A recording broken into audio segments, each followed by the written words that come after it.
আসসালামু আলাইকুম রহমতুল্লাহ। জগৎ বন্ধুর বন্ধু, সারা বাংলাদেশের গজা জীবনের নারী পুরুষ সকলের বন্ধু, তাকে বলে জগৎ বন্ধুর বন্ধু। কিনে লইছি গজা জীবন ভূমিকম্পর দাওয়াতের সময়। ভূমিকম্পর সময়ই যখন ভূমিকম্প আসবে তখন বলছিলাম ভূমিকম্প আসবো কারণগুলি গজারিবন এলাকার আশেপাশ থেকে দেখাই দিয়েছিলাম। দেখানোর পরে যে ওরা বিল্ডিংয়ে চলিয়ে গেছে, বিল্ডিং লাড়া দিবে। কিছুদিন পরই বলছিলাম ওই দিনকে ভূমিকম্প হবে। 15 দিন মাসেখানে পরই ভূমিকম্প শুরু। যখন ভূমিকম্প শুরু হয়েছে এর আগে অনেক লোকেরে বলছি আমার এলাকায় আছে ভূমিকম্প হইব, ফেসবুকে বলছি, সরাসরি বলছি। এবং ভূমিকম্প দেখে আল্লাহ, কিন্তু আমল কার? আপনার আমার। ভূমিকম্প দেয় আল্লাহ, আমল আপনার আমার। এবং অগণিত অন্ধকারের প্রাণী আছে, অন্ধ জগতে অনেক কিছু আছে যারা পৃথিবীতে কী হইব সেকেন্ড টু সেকেন্ড খবর তারা জানে, কিন্তু তারা আপনাকে বলতে পারে না বিদায় জানে। কবর আজাব বিভিন্ন প্রাণী দেখে, কারণ কি? তাদের কোনো আজাব নাই, তারা ভয় পায় না, এই জন্য দেখে। কিন্তু আমি দেখি না, বুঝতে পারিয়াছেন? কিন্তু যারা দেখার তারা দেখে। আমি কবর আজাব দেখিয়াছি, আমার আল্লাহ দেখাইছে, কসম আল্লাহ, ঢুকি নাই, দেখছি দূর থেকে। দেখে আমি পাগল হয়েছি, অনেক পরিস্থিতির শিকার হয়েছি, কিন্তু তারপরও আমি ভুল করি। কে বলে ভুল করি না? কিন্তু ভুলের জগৎ ক্ষমা আল্লাহর কাছে চাইতেই থাই। এই যে আজকে এই মুহূর্তে মাগরিবের আজান দিছে, নামাজে যাব।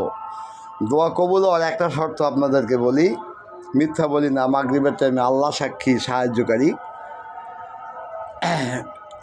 এই যে কিছুক্ষণ আগে আমার বাতিটা ফিউজ হয়ে গেছে, বুঝছেন, এই বাল্বটা। কিন্তু এই মুহূর্তে আমার কাছে আল্লাহর কসম একটা টাকাও নাই। এটা যে কিনবো এটাও নাই। দুপুরে খাইছি কই থেকে বাকি, হ্যাঁ, তাও হালাল টাকা দিয়া দিতে হইব, এনিয়াত করে খাইছি। বুঝতে পারিয়াছেন? দোয়া কবুল হওয়ার জন্য এটা একটা শর্ত। পকেট ভরা কোটি কোটি টাকা থাকলে ওই টাকার পিছে দৌড়াইলে তখন দুনিয়ার পিছে দৌড়াইতে হয়। আর যখন টাকা নাই তখন দোয়া কবুল হওয়ার শর্ত, ক্ষুধার্ত ব্যক্তি দোয়া কবুল হয়।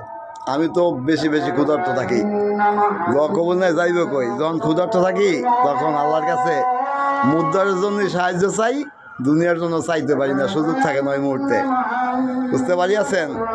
যারা ভালোবাসেন আমাকে তারা আমার নাম্বারে যোগাযোগ করবেন। যারা ভালোবাসেন আপনার সন্তান, ফ্যামিলি, পরিবার যারা আশেপাশে আছে তারা আমার নাম্বারে যোগাযোগ করেন। ভালোবাসা ভালো লাগা আমি দেখিয়ে দেব। বুঝতে পারিয়াছেন? মহামারী থেকে বাঁচতে হইলে আমার সাথে যোগাযোগ করেন। ওষুধ তুমি খাইবেন, কসম আল্লাহর। যত বড় মহামারী থাক আপনার এলাকায় আপনার ঘরে প্রবেশ করবে না। যদি প্রবেশ করে তাহলে আমি তার দায়ভার গ্রহণ করবো। টাকা পয়সা লাগবো না, ওষুধ দিমু, খাইবেন। একটু দিতা কোনো মহামারী, কোনো করোনায় কোনো বাচ্চাদেরকে আঘাত করব, কবুতর খাইব বিলাইয়ে, মানে আপনার ভালোবাসার সন্তান মারা যাইব, আমার সাথে যোগাযোগ করবেন। আমি ওষুধ দিমু, খাইবেন, গ্যারান্টি সহকারে। আমার আল্লাহ সাহায্যকারী, হায়াতের মালিক আল্লাহ, মৌতের মালিক আল্লাহ। আর আল্লাহ আমার সব কথা শোনে, কসম আল্লাহর। আমার নাম্বার 01635716051। এই একটাই নাম্বার। ইমু, ওয়াটসঅ্যাপ সব আছে। এই মুহূর্তে সামনে কিন্তু সারা পৃথিবীর মানুষের জন্য মহাভয়ঙ্কর, ঠিক আছে? যদি বাঁচতে চান আমার নাম্বারে যোগাযোগ করেন, পৃথিবী যেখানে থাকেন। এখান থেকে আমি কথার জগৎ, ভাবনার জগৎ, অনেক জগতের কোনো শেষ নাই। জগৎ খুঁজতে খুঁজতে জগতের কারখানাও আছে, কিন্তু খুঁজবেন না, বুঝবেন না, ভাষা বুঝতে না। জগতের ভাষা বোঝা প্রয়োজন নাই। আপনার সকলের জন্য দরকার কি? মুক্তি, সমস্যা সমাধান। মহামারী থেকে বাঁচার জন্য আল্লাহর কাছে যা চাইবেন আল্লাহ তা দিবে।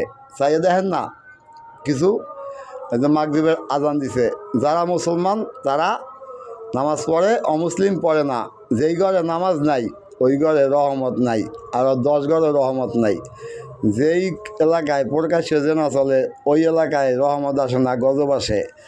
যেই সরকার প্রকাশ্যে জেনায় বাধা তৈরি করে না ওই সরকারের বংশের উপরেও আল্লাহ রহমত আসে না, গজব আইতেই থাকে, সে যেই হোক না কেন পৃথিবীতে।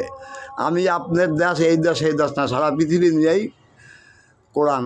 বিশ্ব নবীর বন্ধু বলছি, অতি শীঘ্রই গজারি বনে আসেন, নাইলে এই গজারি বনের মহামারী ভালোবাসার কবুতর খাওয়ার জন্য রেডি আছে আপনাকে ঘরের। গজারি বনে যারা থাকে এদের কিচ্ছু হইব না, এরা এগুলো চিন্তাও করে না, পাপ পুণ্য ভালো মন্দ। কিন্তু এই গজারি বনের পাপ সব দেশের নেতাগো ভালোবাসার ঘরে কিন্তু ঢুকে যাইব তাড়াতাড়ি। যদি আপনাকে, আপনার পরিবার, বাংলাদেশকে, সারা পৃথিবীর মানুষকে যারা ভালোবাসেন নেতা, তারা গজারি বনে আসেন। বহুত আগে কইছিলাম, তারেক জিয়া ক্ষমতায় আওয়ার পরেও কইছিলাম, তারেক রহমান যদি আমাদেরকে ভালোবাসো তাইলে তুমি গজারি বনে আসো, নাইলে জগৎ অন্ধকার। প্রিয় তারেক, একটা বা একটা মহামারী আইতেছে, গজারি বনে না আসলে বাংলাদেশের মহামারী বন্ধ করার দরখাস্ত দিলে বন্ধ হয় না, আরও বাইরে জায়গা। কমসে কম আল্লাহরে কিছু দিলে আল্লাহ কিছু দেয়।